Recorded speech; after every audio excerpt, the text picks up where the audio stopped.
أشهد أن لا إله إلا الله. نحمده ونصلي على رسوله الكريم، أما بعد، فأعوذ بالله من الشيطان الرجيم. بسم الله الرحمن الرحيم. وإذ ابتلى إبراهيم ربه بكلمات فأتمهن قال إني جاعلك للناس إماما قال ومن ذريتي قال لا ينال عهد الظالمين.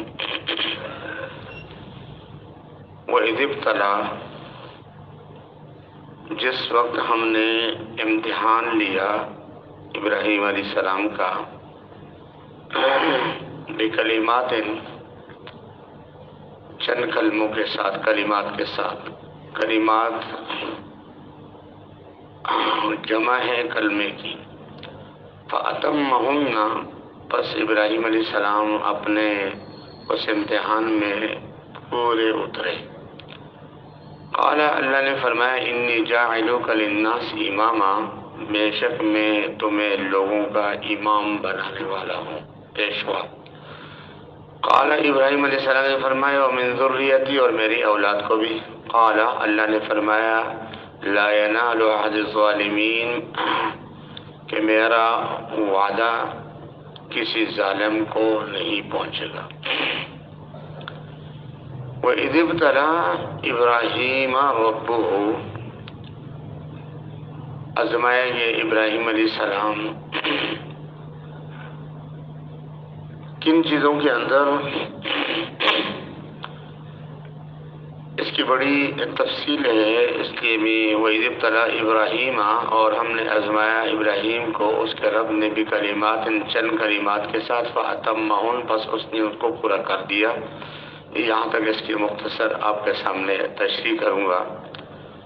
ابراہیم علیہ السلام وہ پہلے پیغمبر ہیں کہ اللہ رب العزت نے ہر امت کے لوگوں کو اور پیغمبروں کو یہی حکم دیا، اور ہمارے پیغمبر کو بھی، کہ ابراہیم علیہ السلام کی پیروی کرو.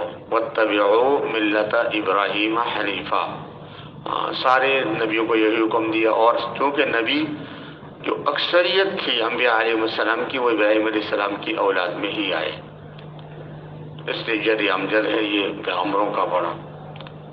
اس سے پہلے چند پیغمبر آئے، لیکن اس کے بعد پھر پیغمبروں کا ایک بڑا طویل سفر شروع ہوا، جو حضرت صلی اللہ علیہ وسلم کے اوپر ختم ہوا. ابراہیم علیہ السلام کی آزمائش کن چیزوں میں کی، اللہ نے امتحان ان کا کن چیزوں میں لیا کہ جس میں وہ پاس ہو گئے، کامیاب ہو گئے، مختلف تفصیلیں ہیں. حضرت عبداللہ بن عباس رضی اللہ عنہ فرماتے ہیں کہ حضرت صلی اللہ علیہ وسلم نے فرمایا کہ ابراہیم علیہ السلام کو آزمایا گیا 10 چیزوں کے اندر. یہ بالکل آسان ہے، مشکل ہی نہیں، اس لیے ان کو پیروی کرنی ہے ہر مسلمان کو، ان چیزوں کو اختیار کرنا، ان پہ عمل کرنا. ان 10 چیزوں میں سے 5 کا تعلق انسان کے سر سے ہے، اور 5 کا تعلق بقیہ جسم سے ہے. جسم کے ساتھ، ناک، سر کے ساتھ جو 5 چیزوں کا تعلق ہے: مونچھیں کاٹنا، مونچھیں تراشنا. ہماری بھی مونچھیں بڑی ہوئی ہیں، کچھ ابھی کاٹیں گے انشاءاللہ، جمعرات آ جائے جمعہ. مونچھیں کاٹنا، ہاں، اور آپ بھی اس کا اہتمام کریں. مونچھیں تراش کرنا، یہ اس کا حکم اللہ نے دیا اور اس نے اس پہ عمل کیا. نمبر 2، ناک کے بازے تک پانی پہنچانا. ماشاءاللہ نماز میں سب آپ نماز سے پہلے وضو کرتے ہیں تو اس پہ بھی عمل ہوتا ہے. کلی کرنا. اور نمبر 4، مسواک کرنا. ماشاءاللہ سب کرتے ہوں گے مسواک، اللہ کا شکر ہے ہم بھی کرتے ہیں مسواک کرنا. نمبر 5، سر کے اندر مانگ نکالنا. چونکہ مانگ یہ ہے کہ جب جس کے بال بڑے ہوں نا سر میں، بیچ میں سے یوں، بیچ میں سے یہ مانگ نکال دیں. سمجھ آ گئی نا آپ کو؟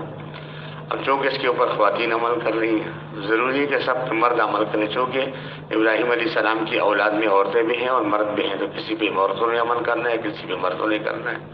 اب کوئی اس بات سے یہ سمجھ لے کہ بھئی چونکہ بڑے بال رکھنا ابراہیم علیہ السلام کی سنت ہے، لہٰذا ہم بھی بڑے بال رکھ کے مانگ نکالیں.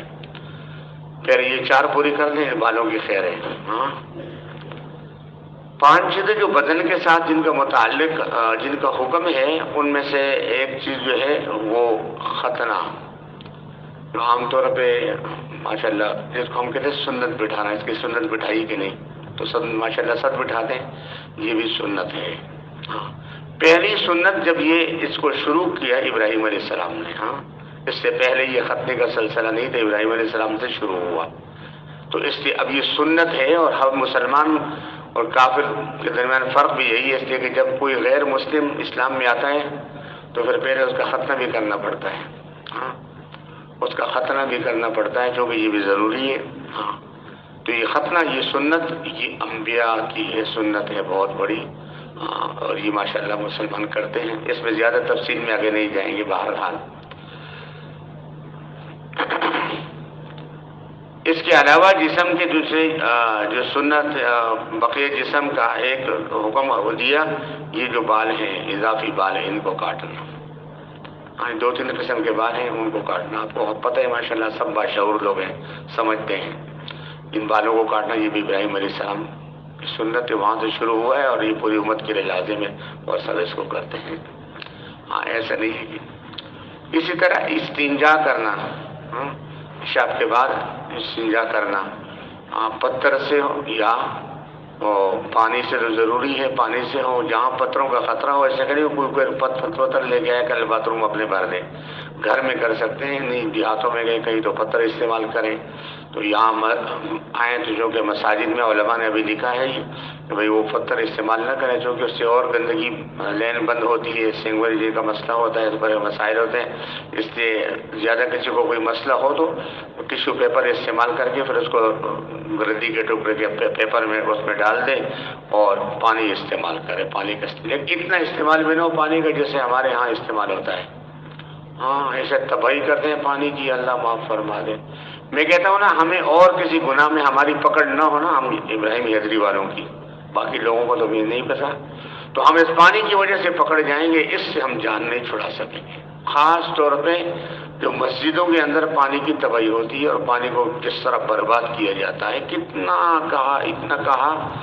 اب دیکھو ایک آدمی مسواک کر رہا ہے، پانی کا ٹوٹی بہہ رہی ہے، انگلی سے کر رہے ہیں پانی کھلا ہے، ناک میں پانی ڈال رہے ہیں پانی کھلا ہے، اللہ کے بندے پانی لے کے ناک میں ڈالے، ٹوٹی کو تو بند کر دے۔ ایسے شہر میں لوگوں نے ابھی ٹوٹیاں ہاتھ آگے کرو گے تو بند، پیچھے کرو گے تو، اور وہاں جو ہے دوسرے ملکوں کے اندر تو بڑا اچھا انتظام ہے، وہاں پہ ہاتھ سے بھی نہیں کھولے، آپ نے عزوہ آگے کریں گے ایک دفعہ تھوڑا سا آئے گا پانی، پھر واپس پھر نہیں آئے گا، ہاں پھر دوبارہ پھر کرو گے پھر آئے گا، وہ بھی اچھا خاصا پریکٹس کرواتے ہیں۔ بہرحال یہ ہے کہ پانی کا ضیاع یہ بہت بڑا خطرہ ہے، نقصان ہے، لہٰذا سے استنجا بھی کیا جاتا ہے، ناک میں بھی ڈالتے ہیں، مسے ہوئے کرتے ہیں، سب چیزوں میں استعمال ہوتا ہے۔ ناخن کاٹنا، 5واں ناخن کاٹنا، ٹھیک ہے، جسم کے لیے تو وہی ناخن تراشنا، یہ مرد عورت دونوں کے لیے ضروری ہے، کیونکہ ان میں تقریباً تمام چیزیں مرد اور دونوں کے لیے شامل ہیں، صرف ایک مچھوں کا مسئلہ ہے تو خواتین کی تو ویسے بھی مچھیں نہیں ہوتی، لیکن باقی چیزیں سب کے لیے برابر ہیں، سب اس میں شامل ہیں۔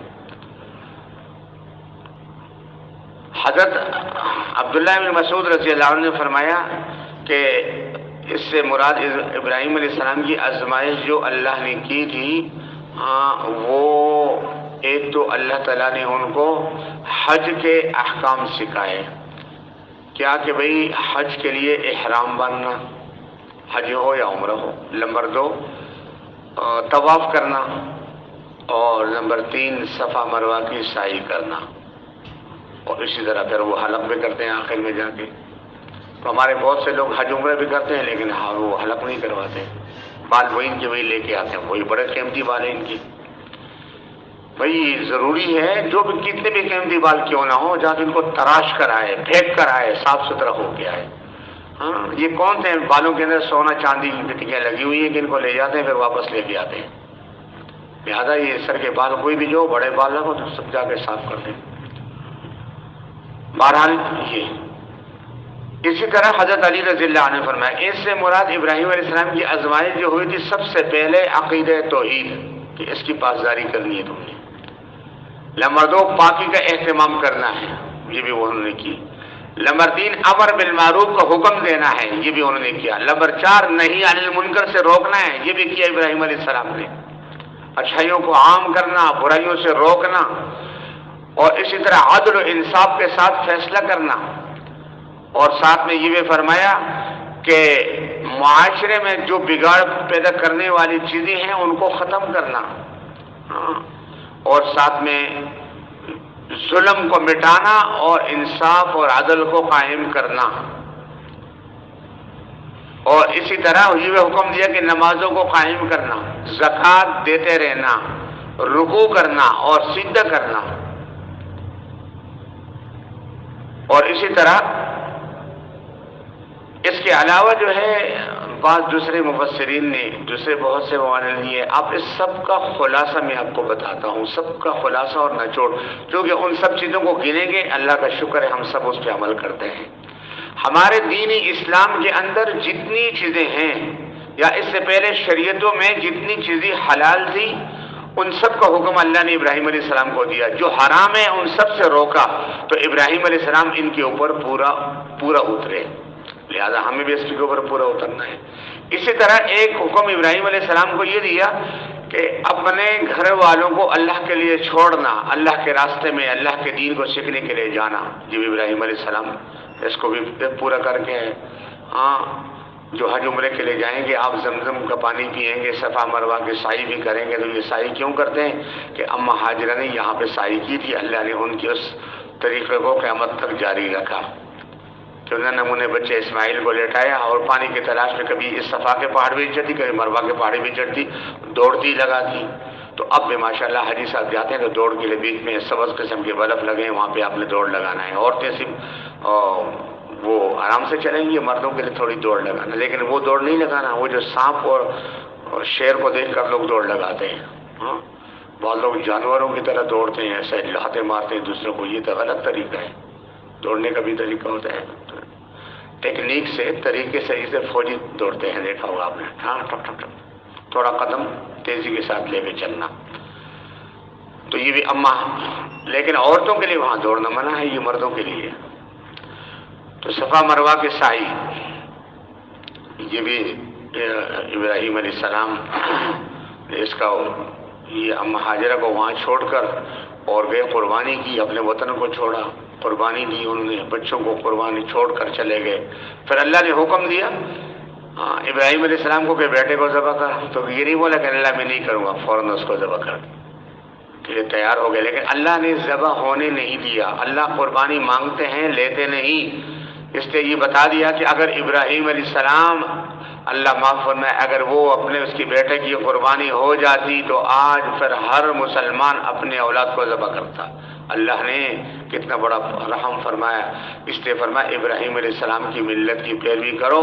ہمارے دین کی بنیادی جتنی چیزیں ہیں ان سب کا کے اوپر ابراہیم علیہ السلام نے عمل کر کے دکھایا، تو ہم بھی عمل کریں، اور پورے پیغمبروں کو اللہ نے حکم دیا، یہاں تک کہ ہمارے نبی سے بھی فرمایا اللہ نے کہ وَاتَّبَعُوا مِلَّةَ إِبْرَاهِيمَ حَنِيفًا وَاتَّخَذَ اللَّهُ إِبْرَاهِيمَ خَلِيلًا، آپ ابراہیم کی ملت کی پیروی کرو، تو ابراہیم کی ملت یہی تھی۔ اسی طرح ابراہیم علیہ السلام کو اس چیز کا بھی حکم دیا گیا کہ بے حیائی کے جتنے کام ہیں ان سے اپنے کو دور رکھو، اور وعدہ کی، عہد کی پاسداری کر، یہ بھی کی، امانت داری کرے، امانت میں خیانت نہ ہو، اس کو بھی اس نے پورا کیا۔ قرآن کی مختلف صورتوں کا نچوڑ یہ جو میں آپ کے سامنے رکھ رہا ہوں، سورہ مائدہ، سورہ آل عمران، سورہ نساء، سورہ احزاب، سورہ نور، تمام چیزیں، سورہ معارج، ان مختلف صورتوں کے اندر یہ مختلف جن چیزوں کا حکم اللہ نے ابراہیم علیہ السلام کو دیا تھا وہ پورا قرآن میں مختلف جگہوں پہ مذکور ہے۔ آپ میں نے آسانی سے سمجھایا کہ جتنا شریعت کے احکامات ہیں ان سب کا حکم اللہ نے ابراہیم علیہ السلام کو دیا، اور ابراہیم نے اس پہ عمل کر کے دکھایا، اور ہمیں بھی اس کا حکم ہے کہ ہم بھی اس کو پورا کریں۔ اس لیے ابراہیم علیہ السلام توحید والے تھے۔ اب دیکھیں کہ بت پرستی، شرک سے بھرے ہوئے سارے لوگ پورے نمرود کی پوجا کرتے اور پھر ایک انہوں نے اپنے لیے بت خدا بنایا تھے، بڑا خدا نمرود اور چھوٹے خدا بت بنائے ہوئے، سب ان کو سجدہ کرتے تھے، لیکن ابراہیم علیہ السلام نے بتوں کو سجدہ تو نہیں کیا، کھلاڑا لے کے سب کا کام تمام کر دیا، ہاں سب بتوں کو ہی مار دیا، گرا دیا۔ تو ہمیں بھی کہ آج مسلمان یہ جبین اللہ کے علاوہ کسی اور کے سامنے نہیں جھکائے۔ جیسے کل آپ ماشاءاللہ یہاں اپنا مدرسے کا جو پروگرام تھا بھائی بھی سنا بھی ہوگا توحید کے اوپر، کہ بھئی ہم نے ہر حال میں، ہر آن ہر گھڑی ہم نے اللہ کے ذات اور صفات کے اوپر یقین کرتے ہوئے اللہ سے اپنی ہر حاجت مانگنی ہے۔ جیسے اللہ ہر جگہ موجود، کوئی اور ہر جگہ موجود نہیں ہے اللہ کے علاوہ۔ اب کسی کا یہ عقیدہ کہ بھئی جیسے اللہ ہر جگہ موجود ہے، کوئی اور بھی ہر جگہ موجود ہے، تو بھئی یہ شرک کیا کہ توحید کیا ہے؟ اللہ ہر جگہ موجود، باقی پوری کائنات اللہ کے تابع ہے، اور اللہ نے جیسے حکم دیا اسی طرح پوری کائنات جب اللہ کے اس حکم کو پورا کرے گی اور انبیاء علیہ السلام کی پیروی کرے گی اور آخر میں جناب رسول اللہ صلی اللہ علیہ وسلم کی اتباع کرے گی، اللہ اس قوم کو کامیابی سے ہمکنار فرمائیں گے۔ یہ تو مختصر پہلے جملے کا انشاءاللہ، باقی جو امامت کا مسئلہ ہے انشاءاللہ آنے والے درس میں زندگی رہی تو عرض کریں گے۔ اللہم صلی علی سیدنا محمد وعلی آل سیدنا محمد وبارک وسلم وصلی علیہ برحمتک۔